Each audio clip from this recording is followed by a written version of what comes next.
আজকে আমরা হরির মানুষ, আমাদের কাজ হলো হরি নাম করা, তাই তো বাবা?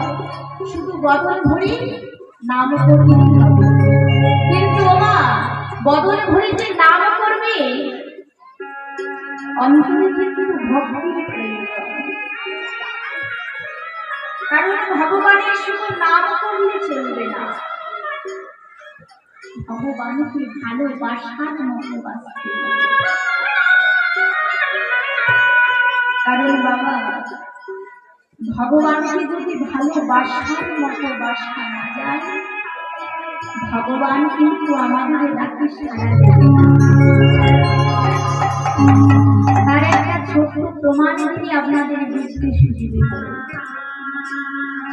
যে ভগবানকে যদি ডাকার মতো ডাকা যায়, ভগবান অবশ্যই ভক্তের ডাকে ছুটে আসে। আপনারা সকলেই জানেন মহাভারতে কুন্তির পাঁচটি ছেলে ছিল। তাই আমার কুন্তি মা প্রতিদিন কি করে জানো? বড় ছেলে যুধিষ্ঠিরের আগে সেবা দেয়। তাই নিয়ম করে আগে বড় ছেলের সেবা দেয়, তারপর যে বাকি ছেলেরা থাকে বা নিজে থাকে তারপর সেবা করে। কিন্তু হয়েছে কি জানো, একদিন আমার প্রচন্ড খিদে এই যে পঞ্চপাণ্ডবের নাম কি না? যুধিষ্ঠির, ভীম, অর্জুন, নকুল আর সহদেব। তাই একদিন কি হয়েছে, ভীমের মা প্রচন্ড খিদে পেয়েছে, আর খিদের জ্বালা সহ্য করা যায় না। তাই মাকে ছুটে এসে বলছে, মা কোথায় গেলে গো? কি হয়েছে? দাও না দাও, আমার প্রচন্ড ক্ষুধা পেয়েছে, আমার তাড়াতাড়ি তুমি কিছু দাও। চুপি করে বস, আগে বড় দাদা যুধিষ্ঠির খাবে, তারপর করবে। যেই না বলেছে, আগে যুধিষ্ঠির কি করেছে? মাকে বলছে, ও মা শোনো মা শোনো, এটা কোনো কথা হলো না। আমি বড় বলে আমাকে কেন প্রত্যেকদিন আগে দিতে হবে? দেখো মা দেখো, ভীমের ভাইয়ের প্রচন্ড খিদে পেয়েছে, তুমি দাও না দাও, আগে আমার ভীমের ভাইকে দাও। তুই যখন এত করে বলছিস, আমি ভীমকে সেবা দেব। তাই আমার মন্ত্রী মান্য করেছে, যা সকল কিছু রন্ধন করেছিল ভীমের কাছে ছেড়ে দিয়েছে। আর সেই দিন এমন ভীমের প্রচন্ড ক্ষুধা পেয়েছে যে মা কুন্তি যা রন্ধন করেছিল ভীম আমার সব একাই খেয়ে নিয়েছে। কুন্তি মা প্রচন্ড রেগে গেলেন, চিৎকার করে বলে দিলেন, বলতে পারিস তোর কিসের এত ভয় হয়? তোর বিবেক বলে কোনো জিনিস নাই। তোর দাদা ভাইরা রয়ে গেল, আমি মা করতে রয়ে গেলাম, আর তুই একা যা রন্ধন করেছিস সকলে কিছু খেয়ে নিবি? হ্যাঁ রে, কিসের এত লোক তো, কিসের এত খাই খাই বলতে পারে? ওমা, পাড়া প্রতিবেশী যদি কাউকে খাওয়ারে খোঁচা দেয়, আত্মীয় স্বজন যদি খাওয়ারে খোঁচা দেয়, সন্তানের কিন্তু লাগে না। কিন্তু নিজের মা যদি সন্তানকে খাওয়ারে খোঁচা দেয়, সন্তানের যে কি বড় কষ্ট, কি বড় যন্ত্রণা। আজ ভীম অচল নয়নে কাঁদছে, মা আজ আমি একটু বেশি খেয়ে নিয়েছি বলে তার জন্য আমায় খোঁটা দেবে না। আমি তো ভুল করেছি, বলো না, বলো তুমি আমার কাছে কি চাও বলো, আমি সেটাই দেবো। কিন্তু মনে রেখো মা, আমি কোনোদিন তোমার কাছে আর সেবার জন্য কাঁদবো না। কুন্তিমা বলে উঠল, খাওয়ারে ফোঁটা দেওয়া হয়েছে বলে বাবুর বড় রাগ হয়েছে, আবার অহংকার করে বলছে, বলো মা তুমি কি চাও, পারবে দিতে?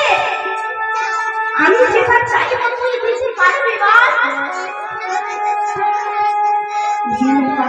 বলছে, বলো না মা, তুমি আমার কাছে কি চাও?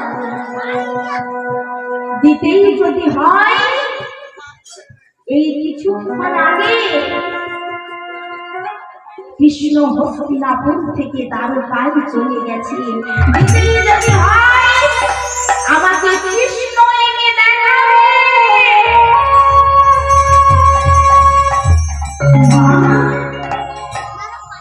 চাইলে মা তুমি আমার কাছে, তুমি জানো এটা সম্ভব নয়। কৃষ্ণকে কি এনে দেখানো সম্ভব? কি মাইরা, ভগবানকে ডাকলে কি এত সহজে পাওয়া যায়?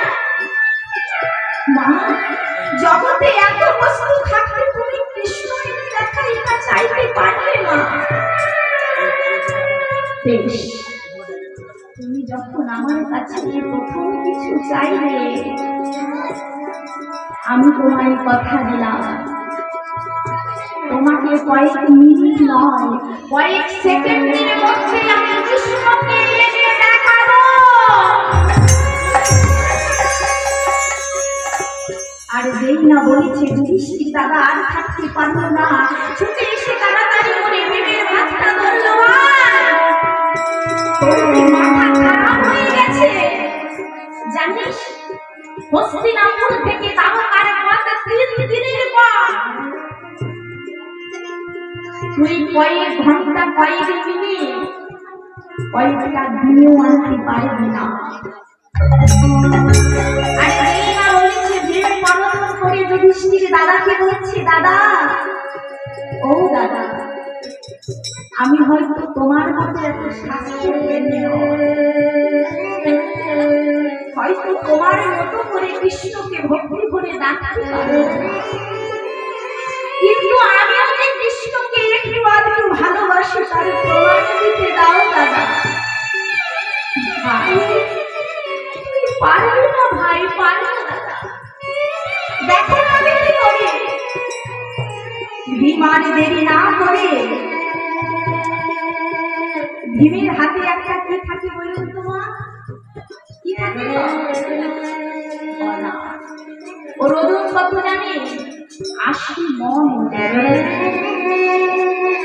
অস্ত্র ঘর থেকে তাড়াতাড়ি করে ছুটে ভীম গদাটা নিয়ে এসে মাথার উপরে 3 বার রণ রণ করে ঘুরিয়ে চিৎকার করে ডাক দিল, কৃষ্ণ কৃষ্ণ।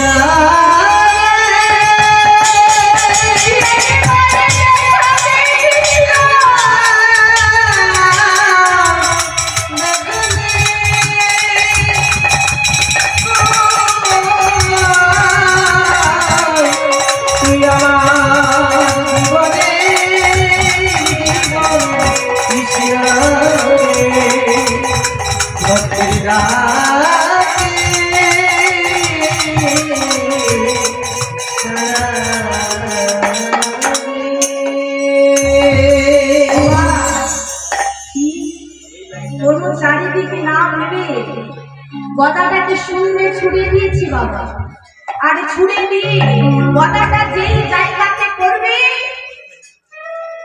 ভীম সেই জায়গাটাতে মাথা দিয়ে বসে পড়েছে। বলুন তো বাবা, গদাটা যদি ভীমের মাথা এসে পড়ে ভীম কি বাঁচবে? কিন্তু ভগবানের প্রতি বিশ্বাস করে গদাটা ছেড়ে দিয়েছে।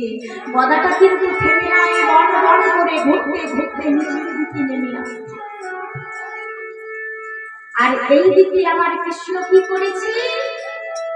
হস্তিনাপুর থেকে সবে মাত্র গিয়ে দ্বারকার সিংহাসনে বসতে যাবে, আর বসতে পারল না, আবার তাড়াতাড়ি করে রওনা দিল হস্তিনাপুরের দিকে। কৃষ্ণের দুই প্রধান স্ত্রী ছিল সত্যভামা রুক্মিণী। স্বামী, স্বামী, আমরা ফুলের মালা হয়ে দাঁড়িয়ে আছি কতদিন পর, তুমি এসেছো, আবার কোথায় চলে যাচ্ছ? কৃষ্ণ বলছে, সত্যভামা রুক্মিণী, আমাকে বাধা দিও না। তোমরা জানো আমি যদি না যাই, আজকে যে মধ্যম পাণ্ডব ভীমের মৃত্যু হয়ে যাবে। জানো সত্যভামা, আমি যদি না যাই, ভীম যদি বেঁচে না থাকে, ধর্মরাজ্য প্রতিষ্ঠা করবে কে? আমি যদি না যাই, ভীম যদি বেঁচে না থাকে, দুঃশাসনের রক্ত ছিঁড়ে রক্ত পান করবে কে? আমি যদি না যাই, ভীম যদি বেঁচে না থাকে, দুর্যোধনের উরুভঙ্গ করবে কে? তাই আমি যাবো, আর আসবো, তোমরা চিন্তা করো না। আমার সময় বড় কম, আমাকে মধ্য পাণ্ডব ভীমকে বাঁচাতে হবে।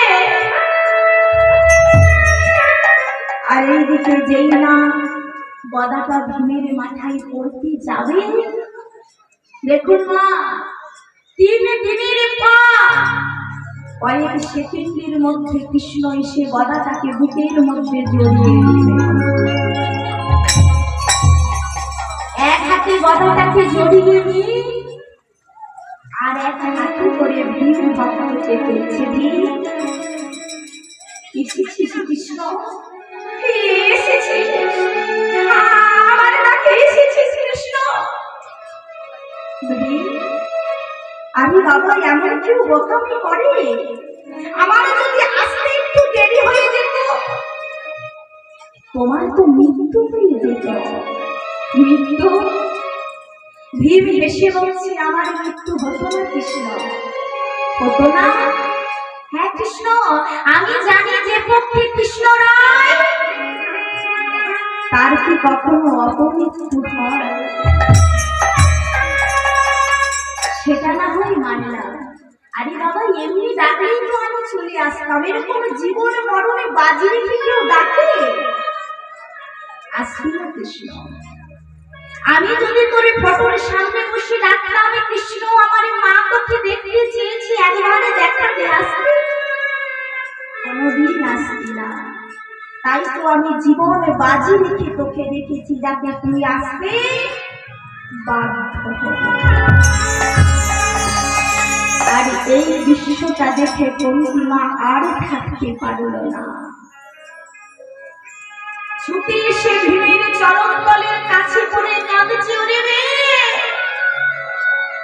বিশ্বাস করে বাবা, আমি কোনোদিন বুঝতে পারিনি যে তুইও কৃষ্ণকে এতটা ভালোবাসিস। ওরে ভীম, তুই যদি আমার সন্তান না হতিস, আমি তোর চরণ তলে গড়াগড়ি দিয়ে কাঁদিতাম।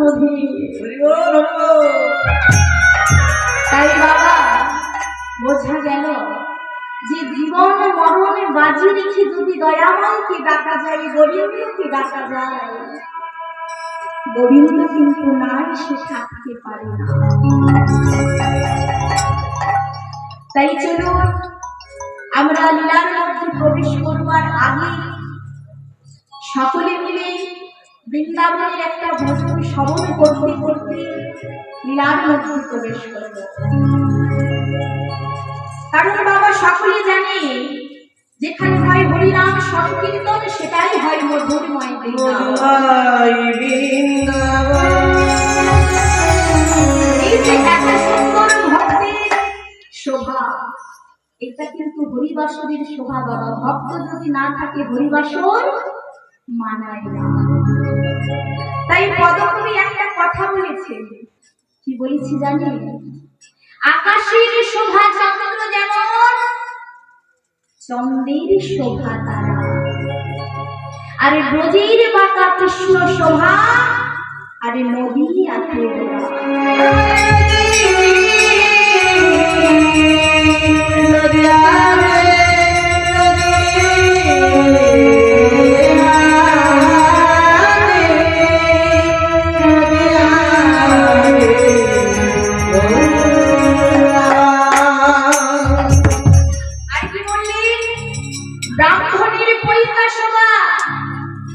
যোগীর শোভা জটা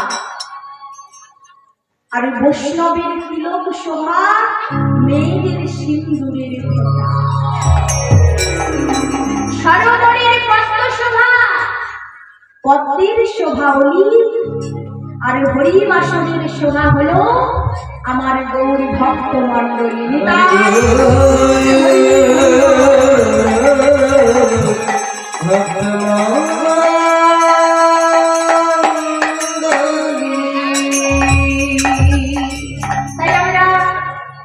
বৃন্দাবন যাব, মনটাকে নিয়ে যাব, দেহটাকে নয়। তাই সকলে কিন্তু বাহু তুলে ওমা আগের দিন কি বলেছিলাম, বৃন্দাবনে গেলে কার নাম করতে হয়? রাধে। তাই সকলে মিলে রাধারানীর নাম করতে করতে মনটাকে বৃন্দাবনে নিয়ে যাব। যাবেন তো? সকলে মিলে কিন্তু উলুন ধরে ও মাইনা বাস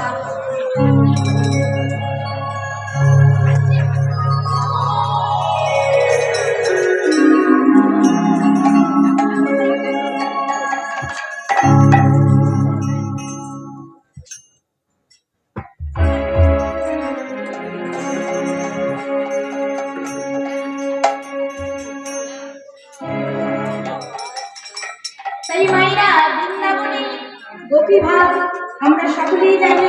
তাই বৃন্দাবনে যেতে গেলে বাবা বাহু তুলতে হবে, কিন্তু ভগবান যেহেতু দিয়েছি আমার গোবিন্দের সেবায় লাগাবে, তাই তো? তাই সকলে মিলে রাধা রাধা রাধা বলো ওরে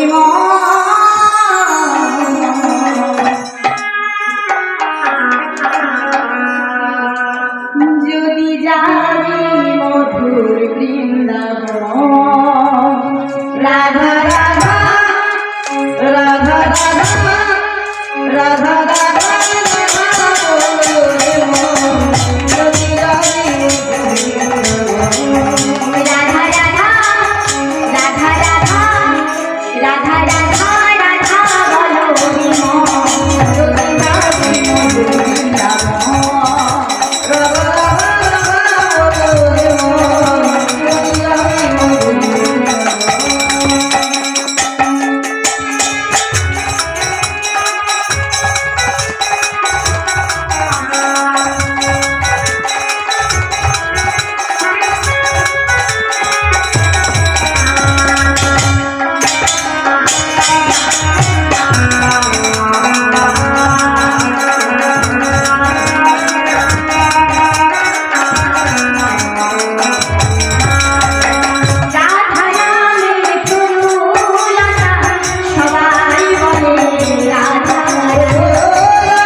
সে আগে ভক্তির কথা।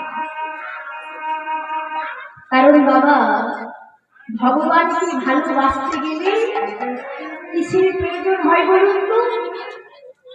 বাবা কিসের প্রয়োজন হয়? ধন দৌলত আর টাকা পয়সা, তাই তো? কখনোই না। ভগবানকে ভালোবাসতে গেলে ভাবের প্রয়োজন হয়। কারণ কথায় আছে যার যেমন ভাব আর তার তেমন বাবা, তার তেমন কি হয়, তার তেমন লাভ। কারণ ভগবানকে ভালোবাসতে গেলে যে ভাবের প্রয়োজন, সেই ভাবটা কিন্তু সকলের মধ্যে থাকে না। কারণ সকল ভক্তকে লক্ষ্যটা ঠিক রাখতে হবে না, লক্ষ্যটা কিন্তু অন্যদিকে করলে চলবে না। কেন বললাম? কারণ আমরা এখন হরিবাসরে উপস্থিত রয়েছি, ভগবানের লীলামৃত কথা আমরা আস্বাদন করছি, তাই লক্ষ্যটা যেন আমাদের গোবিন্দের চরণে থাকে। শাস্ত্রের কথা আমার কথা নয়। শিশুর নেহারি লক্ষ্য মাতৃস্তন পানে, আর মাতালের স্থির লক্ষ্য মদের সন্ধান। সতী খুঁজে পুঁজিবারে প্রতিটি চরণ, আর গুরু তার লক্ষ্য হরে কৃষ্ণ পরমন। বামনের লক্ষ্য শুধু ফলের বাগান, আর শুকুরের লক্ষ্য দূর ভাগাড়ের সমান। শ্রীকালের লক্ষ্য কিন্তু দেহ লয়ে টানাটানি, আর নিন্দুকের লক্ষ্য শুধু পর নিন্দা জ্ঞান। জ্ঞানের লক্ষ্য শুধু তর্ক উপার্জন, আর আপনাদের মতো ভক্তির লক্ষ্য শুধু গৌর গোবিন্দের চরণে।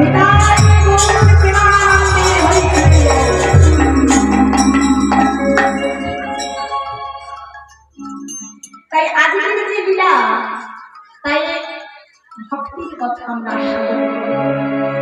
একে বন্ধু আরেক বন্ধুকে ভালোবেসে তার পরিণতি কি হয়েছিল সেটা আমরা আস্বাদন করব। তাই লীলাকে আস্বাদন করতে হলে আমাদেরকে যেতে হবে মধুরময় বৃন্দাবন। তাই বৃন্দাবনে মনটা নিয়ে এসেছি। তাই আজকের লীলার নাম হলো কৃষ্ণ সুদামার।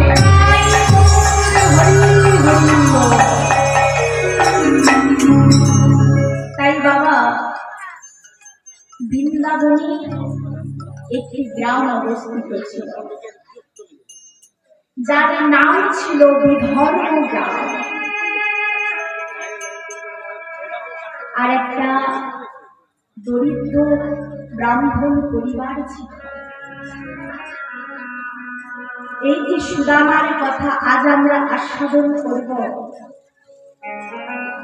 সুদামার বাবার নাম ছিল মুকুট ব্রাহ্মণ, আর মায়ের নাম ছিল রসনা। তাই পদ্মকে কি বললে, আজ বিধার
তাদের কোল আলো করে জন্ম নিলেন আমার সুদামা। কোন মাসে, যেই মাসটাকে আমরা দামোদর মাস বলি, মানে কার্তিক মাস, আবার উত্থান একাদশী। বাবা, আমরা অনেকে একাদশী ব্রত পালন করি না? আবার দেখবেন যারা মনে করে যে আমরা নতুন একাদশী ব্রত আবার উদযাপন করব, তাদেরকে কিন্তু উত্থান একাদশী থেকে ধরতে হয়। কেন না, এই উত্থান একাদশীর দিন আমার সুদামার জন্ম হয়েছিল। তাই বাবা, সুদামার তো জন্ম হয়ে গেল কোথায় না, বিধর্ম গ্রামে। আর এই দিকে আমার ভগবান কৃষ্ণ, সে কোথায় থাকে? বৃন্দাবনে। তাই বাবা কি হয়েছে, সব সময় বৃন্দাবনেই থাকে কিন্তু কৃষ্ণ।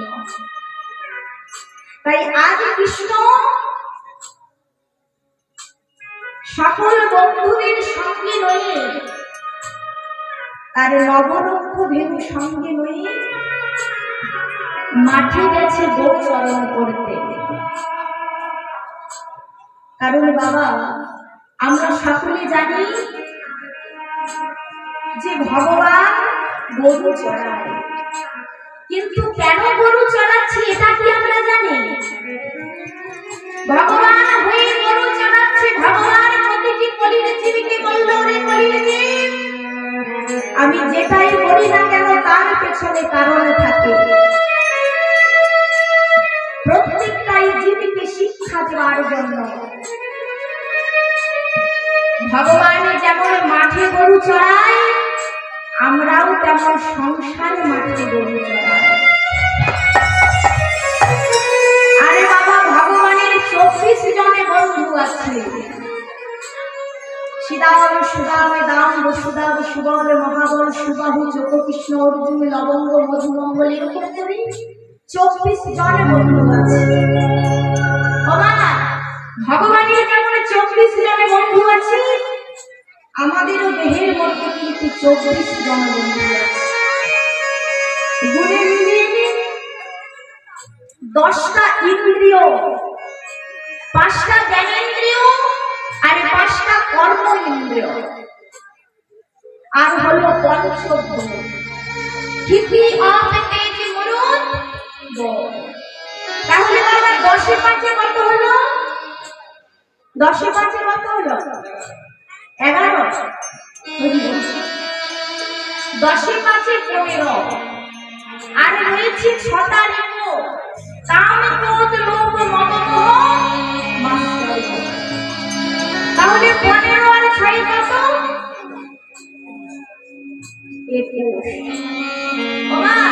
ভগবানের যে 24 জন বন্ধু আছে, তার মধ্যে 12 জন প্রধান আর 12 জন উপপ্রধান। তাই এই যে 21 জনের নাম বললাম, এইগুলো হলো উপপ্রধান। এবার প্রধান কোনটা না? মন, বুদ্ধি আর অহংকার। তাহলে মিলেছে। ভগবানের যেমন গরুগুলোর নাম আছে ধবলি, কমলি, মঙ্গলি, শ্যামলি, কালী, আমাদেরও কিন্তু গরুগুলোর নাম আছে। কি বললাম? কাম, ক্রোধ, লোভ, মদ, মোহ, মাৎসর্য।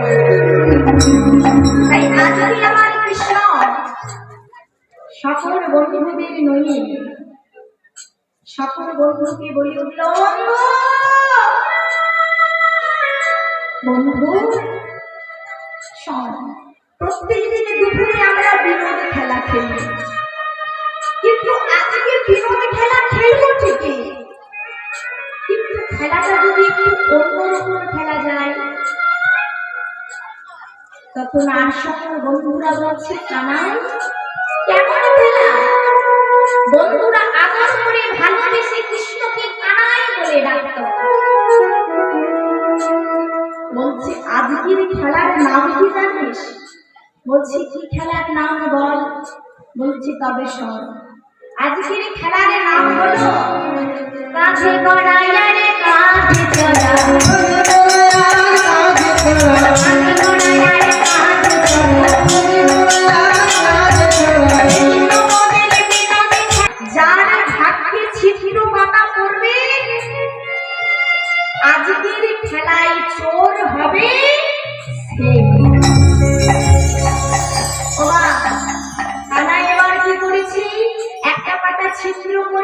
পাতাগুলোকে ধরে আছে আর সকল বন্ধু একটা একটা করে পাতা নিয়ে নিয়েছে। সকলের যখন নেওয়া হয়ে গেছে মাত্র একটা পাতা পড়ে আছে। এবারে কানাইয়ের যেই না পাতাটা খুলেছি দেখছি মা কানাইয়ের ভাগ্যে পড়েছে সেই ছিদ্র পাতা হয়ে। বন্ধুরা বলছে ও কানাই, আরে কি রে তোর পাতাটা কেমন দেখি? কানাই বলছে কেন দেখাবো, তোদেরও তো পাতা পড়েছে, দেখি তোদের পাতাটা কেমন। ও মা সকল বন্ধু পাতা দেখাচ্ছে, সকল বন্ধুর পাতাই তো ভালো। এবার সকলে এসে বলছে দেখ কানাই আমাদের পাতাগুলো ভালো, তোর পাতাটা দেখা। বলছে আরে বাবা দেখা করে কি আছে, তোদের পাতা ভালো আমারও পাতা ভালো। এটা তো বললে হবে না, তোর পাতা আমরা যেমন দেখাচ্ছি তুই দেখা আমাদের। ও মা কানাই তো কিছুতেই দেখাতে চাইছে। আরে বন্ধুরাও ছাড়ার পাত্র নয়, সকলে জোর করে যেই না কৃষ্ণের হাতটা ফেলে দিয়েছে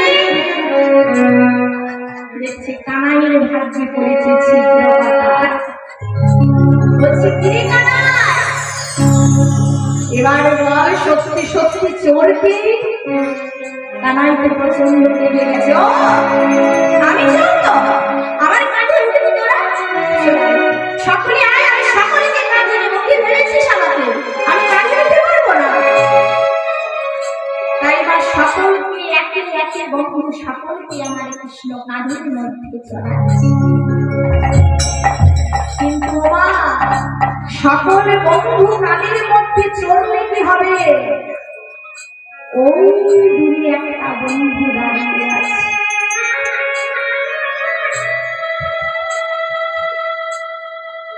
সেই বন্ধুটা অঝোর নয়নে দিনে দাঁড়িয়ে দাঁড়িয়ে কাঁদছে। কানাই ডাক দিল বন্ধু, কিরে তুই কাঁধে চলবি না? আয় আয় না, দেখ আমি সকলকে কাঁধে চড়িয়েছি, তোকেও কাঁধে চড়াবো। সেই বন্ধুটার নাম হলো সুদামা। বলছে কে বলেছে যে সকলেই কাঁধে উঠেছে বলে আমাকেও তোর কাঁধে উঠতে হবে? জানিস না নাই, ওরা জানে না বলে তোর কাঁধে উঠেছে। আমি তোর কাঁধে উঠতে পারবো না কানাই। কেন উঠেছি? কেন উঠবি না আমায় বল। জানিস কানাই, আমি যদি তোর কাঁধের মধ্যে চড়ি আমার চরণ দুখানা তোর বক্ষ মাঝে লাগবে, আর আমি সেটা হতে দিতে পারি না কানাই। যেই না বলেছে কানাই বুঝতে পেরে গেছে। ও আমি বুঝতে পেরেছি, আমি এতক্ষণে বুঝতে পেরেছি কেন তুই আমার কাঁধে চড়তে চাইছিস না। তোর আগের জন্মের কথা মনে পড়ে যাচ্ছে না রে সুদামা? ও মা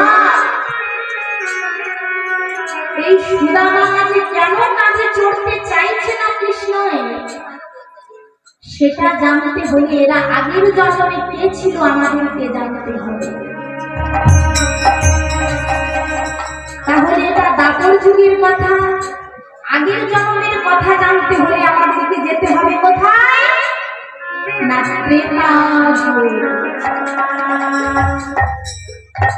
ত্রেতা যুগে আমরা সবাই জানি দশরথ রাজা নামে একজন রাজা ছিলেন।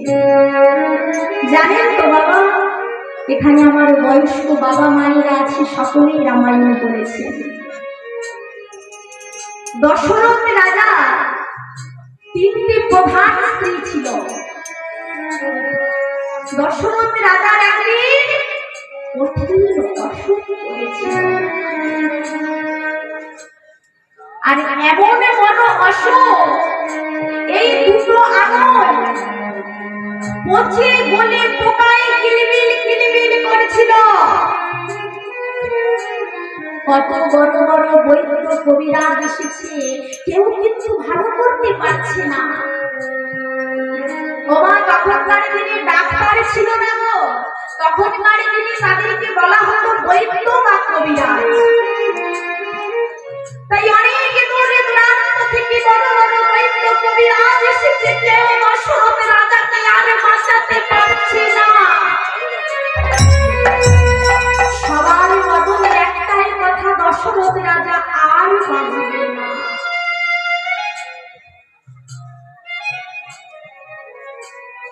আর দশরথ রাজা ভেঙে পড়লেন। তবে কি সত্যি আমি বাঁচব না? আমার যে বাঁচারে মানুষ হবে না, আমায় বলো না, সত্যি কি আমি আর কোনোদিন ভালো হতে পারবো না?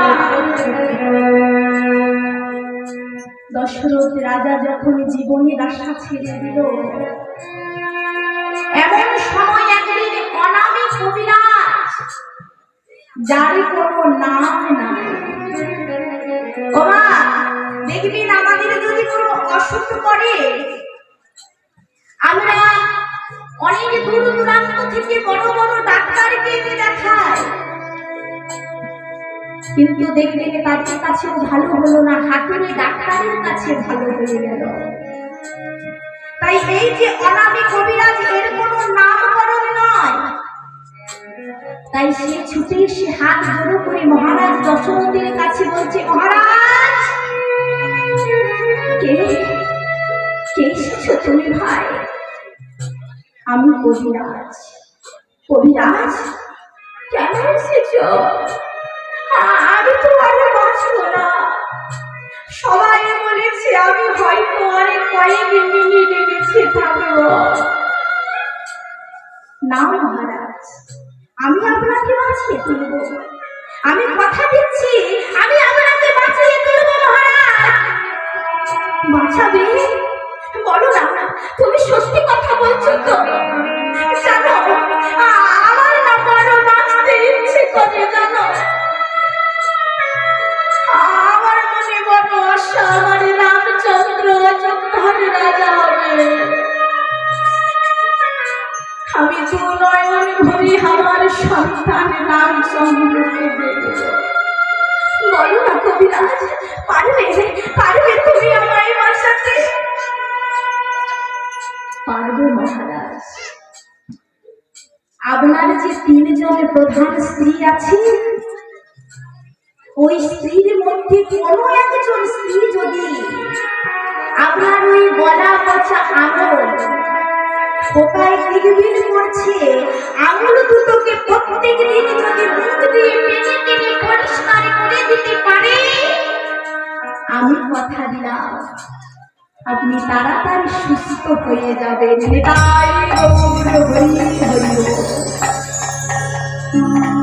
আগে যেই না বলেছি, দশরথের মনে একটু আলো দেখা দিল।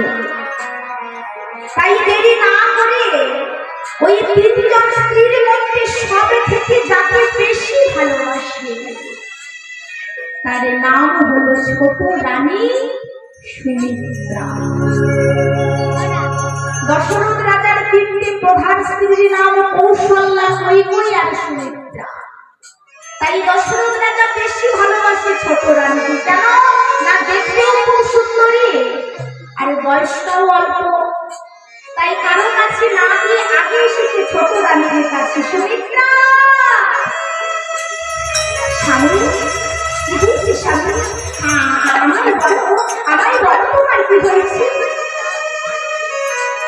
আচ্ছা সুমিত্রা, তুমি বলো না, তুমি আমায় কতটা ভালোবাসো? একই কথা স্বামী, আমি তোমাকে জীবনের থেকেও বেশি ভালোবাসি। এটা তুমি বলবে, কিন্তু কি হয়েছে স্বামী? সুমিত্রা, তুমি পারবে আমার এই আঙুল দুটোকে মুখ দিয়ে টেনে টেনে পরিষ্কার করে দিতে? বলো না সুমিত্রা, পারবে তুমি?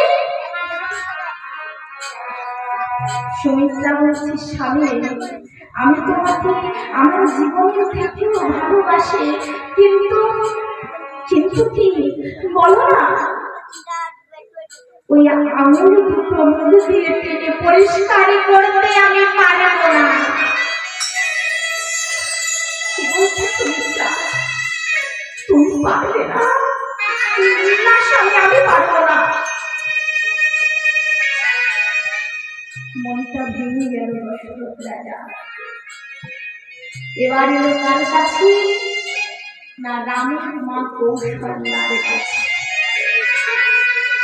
কৌশল্যার কাছে এসে বলছে, কৌশল্যা তুমি আমার কেমন ভালোবাসো কৌশল্যা? কৌশল্যা বলছে, স্বামী আবার কেমন কথা? তুমি আমার জীবন, তুমি আমার মরণ, তুমি আমার সকল। আমার আবৃত্তি শোনার এখন সময় নেই কৌশল্যা। হয়তো আমি আর কয়েক মিনিট বেঁচে থাকব। তুমি কি পারো আমার গলা পচা পোকায় কিলবিল করা আঙুলটা মুখ দিয়ে টেনে টেনে পরিষ্কার করে দিতে? কৌশল্যা বলছে, শোনো স্বামী, আগেই বলে দেওয়া ভালো, আমি তোমাকে ভালোবাসি ঠিকই, কিন্তু সত্যি কথা বলতে ওই আঙুল দুটো দেখে আমার সারা শরীরে ভিড়ি ভিড়ি করেছে। তুলে দাও তবে। দশরথের আর কিছু বলার থাকলো না। মনে মনে চিন্তা করছে, এই কি সংসার, সুখের লাগিয়া ঘরের মাঝে কেউ আঙুলে পুড়িয়া গেল, অমিয় সাগরে স্নান করেছে, সকল গরল গেল। এই সংসারে আমি ভালোবেসেছিলাম না, না, তবে কি কই কই কাছে একবার যাব না? থাক, কৌশল্যা সুমিত্রা যাকে আমি এত ভালোবাসি, তারাই যখন আমার দুঃখের দিনে এগিয়ে না, আমি ওই কোনের কাছে আর যাব না। একটা কথা মনে রাখবেন বাবা, যে সংসারকে নিয়ে আপনি এত গর্ব করে, সেই সংসারের মানুষগুলোকে সময় এনে চেনা যায়। কন্যা সন্তানে চেনা যায় যৌবনে কাল এলে, পুত্র সন্তানে চেনা যায় বিবাহের পর, স্ত্রী চেনা যায় স্বামীর দরিদ্রতায়, আর স্বামী চেনা যায় স্ত্রীর অসুস্থতায়। আর বাবা, সন্তানে চেনা যায় সে মেয়ে হোক আর ছেলে হোক। এটা কোথাও লেখা নেই যে ছেলে সন্তানে বলেই বাবা মাকে দেখতে হবে। যেই সন্তান বয়সকালে বৃদ্ধকালে বাবা মাকে দেখে, বাবা মার সেবা করে, তার নামই হলো সন্তান। তাই আজকে দশরথ রাজা মনে মনে চিন্তা করছি, যাদের এত ভালোবাসে সেই দুটো রানী আজ না করে দিল, কৈকেয়ীর কাছে আমি যাব না। আজ দশরথ রাজা অঝর নয়নে কাঁদতে কাঁদতে যেই না চলে যাচ্ছে, দূর থেকে কৈকেয়ী ছুটে এসে স্বামীর চরণে ধরে কাঁদল, স্বামী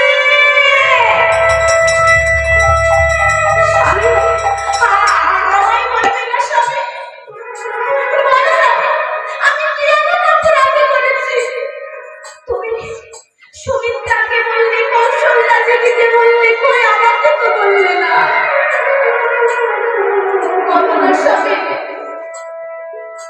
কৈকেয়ী, তোমাকে আমি কোনদিন ভালোবাসিনি কৈকেয়ী, আর আজ তুমি ছুটে এসেছো। পারবে কৈকেয়ী? বলো না, পারবে? আমার এই গলা পচা পোকায় কিনে আঙুলগুলোকে মুখ দিয়ে টেনে টেনে পরিষ্কার করতে পারবে কৈকেয়ী? পারবো স্বামী, আমি পারবো। জানো স্বামী, একটা মেয়ের কাছে তার স্মৃতির সিঁদুরের কোনো মূল্য নেই যদি না তার স্বামী বেঁচে থাকে। আমি আমার স্মৃতির সিঁদুর বাঁচিয়ে রাখবো স্বামী। আমি আপনার প্রত্যেক দিন